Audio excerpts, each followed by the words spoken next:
Prosecutors have charged singer Chris Brown with 2 felonies, including assault. Allegations of domestic violence. His damage much more serious, much image. more violent. Grammy Award nominee has just posted bail on criminal threat charges.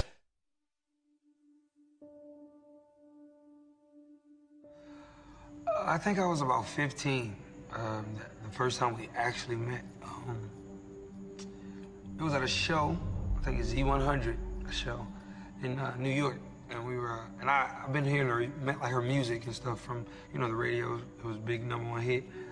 And I was just sitting there, I was like, man, okay, cool. I want to see what she looked like. I want to meet her. I seen her video, I was like, oh, she cute. So, you know, I saw her at the show, and she was like, hey, what's up, how you doing? And she had an accent, and I was like, never heard that before. That kind of sound good, you know what I'm saying? So I said, you know what? Let me talk to her, see what she's talking about, just to be cool with her. We exchange information and stuff like that. And through passing, we would be on the same shows. She would always, would perform and then would go sit in the crowd. She watched my show, so I was, nervous. I was like, do she like me? I didn't know if she liked me or not, but I was just like, she really watching the show, so she actually must like my music. So from there, you know, we just became friends, kick it. Nothing too serious, but we just had, you know, a good understanding of each other. What's all these dating rumors, Chris? Yes, no? I would just keep it as we just doing our thing, just having fun. You know, just one day I remember it was right before our VMA performance. Me and her did the VMA performance, my first ever one. It was a couple months before that, and I remember staying over her house, and I was just looking like, man, what we doing? And she was just like, what you mean? I was like, I'm always over here, we like each other, obviously. Let's just do it. Let's just be boyfriend and girlfriend. She started laughing. She said, you ain't serious. I don't think you want to do that. And I was like, why? And she's like, no. You ain't ready. And I was like, no, I am. I think I'm ready, for real. And so then I remember I was like, I think I love you. She was looking at me like, what? Did I say the word? You know, so, you know, at that time when we did the VMAs, it was more we kept our relationship secret. So we had been together for maybe I want to say 8 months prior. So it was we just kept it to ourselves. We didn't want everybody to know. We just wanted it, you know, just to be like, okay, if they guess it, they guess it. But right now, because we love each other, so I really don't care about everybody else. So we did the show, and it was that moment when you got a chance to say, okay, yeah, they're dating, they're talking. At that moment, she had the biggest records out, was going crazy. And me, I still was going strong with all my records and new stuff. When we got a chance to do that show, it was kind of like both of us being able to show the world, hey, we both are dope, talented artists, and we both, you know, are gonna make a mark in this world. It was like a fairy tale. To see Rihanna and Chris when they first started dating, it was magical, you know? And those two, they were kind of inseparable, you know? You would hear about them being in the studio, you would hear, you know, they're coming into the club together, and it was just an energy. At that time in our career, being that young, being naive, gullible, but also just happy, just wanting to be everywhere. I mean, it was no other feeling like it. But with her, with Rhea, it was just our power that we had at that age, it's dangerous, man. You could go anywhere. We couldn't go to a hotel and not have 1,000 fans outside waiting. You know what I'm saying? We couldn't go to any restaurant and just eat. Real life rock stars at 16 and 17 years old, man, that's dangerous because you could do whatever you want. I just think we were the perfect, and bad combination. It was just good and bad together. It just, I want to say maybe a year and a half into the relationship with Rihanna, I really was serious about it. You know, I was always goofy about everything else, being a young kid, but the maturity level I had and my beliefs of what I wanted with my girlfriend, you know what? I want to marry you, but I want, before, you know, we go any further, I just want to be able to be honest and be completely real with you about everything you've ever had a question about or a doubt about. Or she had asked me, right when we first started dating, hey, you ever mess with this person? And this person, she worked for me at the time. And I said, nah, man, you know what it is. Just, you know, I brushed it to the side. One, I didn't want her knowing my business. Two, I just didn't know who she would tell if I tell her what I'm doing, you know what I'm saying? So around the 8th month or maybe a little bit after that VMA performance, I just broke it to her. I said, hey, I want to marry you, but I want to be real with you. I want to be honest with you and tell you, you know, everything. This is what it is. Before we were together, me and this other girl did have sex. My trust totally was lost with her. You know what I'm saying? She hated me. Like, after that, I tried everything. Like, she didn't care. Like, she just didn't trust me after that. From there, it just went downhill because, you know, it would be fights, it would be verbal fights, physical fights as well, mutual sides, and this is the first time I get to say anything. And like I said, I still love Rihanna, but I'm just gonna be honest. We would fight each other, she would hit me, I would hit her. But it never was okay. It was always a point to where we talk about it, like, yo, what are we doing? Like, I don't like that, I don't like you slapping me. If I go on stage, I got a scratch on my face, and I gotta explain it like, oh, no, I fell, or like, or like if you got a scar or whatever, or a bruise, you gotta put makeup on it. I feel like, I'm not ever trying to put my hands on any female. Anger or whatever, you have to walk away from the situation. Never, ever put your hands on anyone.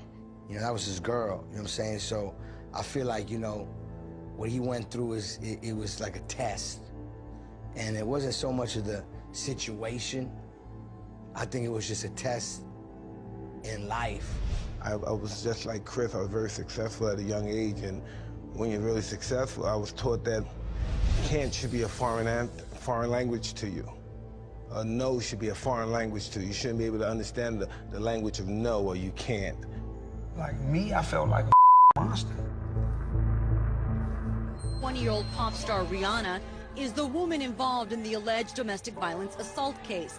I lost my best friend. Like, everything I knew switched, and I couldn't control that. So I had to deal with that, and that's not easy for me to understand. 7 years ago, when I was about 17, 18, you know, the whole Rihanna incident happened. And, you know, a lot of that changed my life.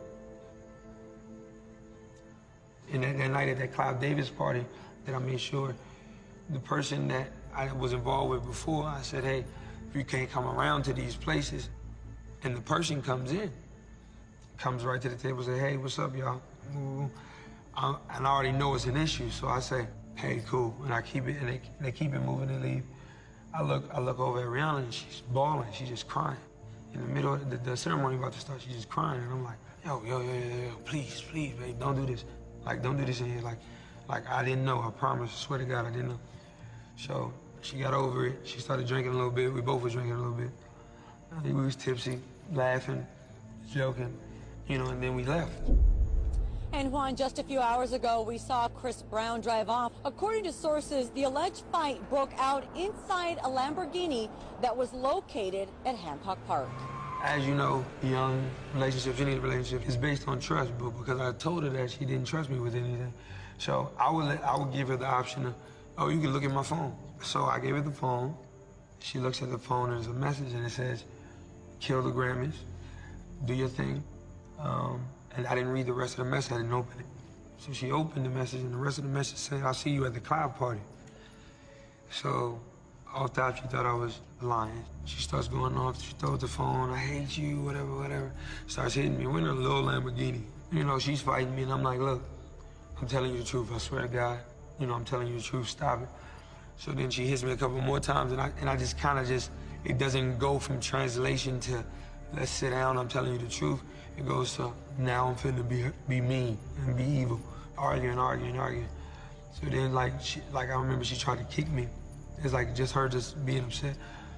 But then I really hit her, like I with a closed fist, like I punched her, you know, and it busted her lip. And when I saw it, I was in shock. I was like, why the hell did I hit her like? So from there, she just spit in my face, like spit the blood in my face, and I'm like, yo, so it enraged me even more. Like it's a real-on fight in a car. We driving in the street. So I'm like, yo, man, we tripping. Like, what the like, what are we doing? She's trying to grab for my phone, and I'm not giving her my phone to throw it out of the window. So she grabs my nuts. And when she do that, I bite her arm, I think, as I'm driving, because I'm still trying to drive. And it's just like a petty, like, stupid fight, bro. And I'm just realizing it. I'm like, look, what the hell am I doing, bro? Like, what are you honestly doing this in a car right now? Like, what are we doing? So I pull over in Hancock Park, maybe less than 2-3 miles from my house, because I'm just trying to resolve the situation. I'm not trying to fight any further. I don't want to, like, I love her. I don't want to hurt my girlfriend, you know? So I pull over, and I said, look, like, I'm telling you the truth. Like, I'm crying, she's crying. Like, I'm telling you the truth. I swear to God, like, I didn't do it. I didn't know she was coming. I didn't know, I promise. She just didn't believe me. Like, I just know you lying to me, lying to me. So she takes the keys out of the car. I'm in park. She takes the keys out of the car and throws fakes like she throws them out the window. And I'm like, what are you doing? And I get out the car. When I get out the car, I'm looking for the keys in somebody's yard. And she yells out her door, help, he's trying to kill me. I said, stop, like, we gonna get in trouble. So I'm looking for the keys. She's sitting on the keys. So I'm like, you know what? I can't play this game with you. So I'm getting my bags out of the car. She takes my CDs. This is back when I would record on CDs. You couldn't put it on your phone when you leave the studio. So I would have new music, and she was just scratching it up. I just seen her scratching it up with the keys. So I snatched the bag, and I was like, you know what? You got the keys. You can drive home. By this time, her lip was busted. She had a knot because I pushed her head up against the window. And you know, a lot of the times, like, I look back at that picture and I'm just like, yo, bro, like, that's not me, bro. That's not me. Like, I hate it to this day. You know what I'm saying? That's gonna haunt me forever.